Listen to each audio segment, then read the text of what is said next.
বন্যায় দুর্গতদের সাহায্য করার ক্ষেত্রে দৃষ্টান্ত স্থাপন করলেন বৃদ্ধাশ্রমের মায়েরা। এদিন অবলম্বন বৃদ্ধাশ্রমের মায়েরা তাদের নতুন শাড়ি এমনকি অনেক খাবার সামগ্রী সরকারি প্রতিনিধিদের হাতে তুলে দেন তারা।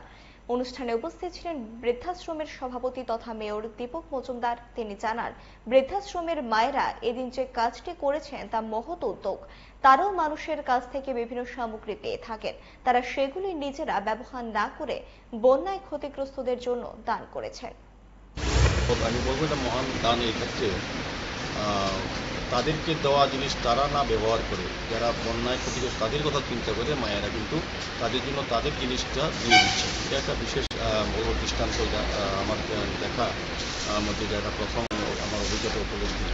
তা আমি ধন্যবাদ জানাই অবলম্বন পরিচালনা যারা সঙ্গে যুক্ত আছেন, দিলীপ বাবু, আমাদের পার্থবাবু, মেয়েদিদি, সংগ্রামী তারা এবং যারা যারা আছেন প্রত্যেককে আমি ধন্যবাদ জানাই।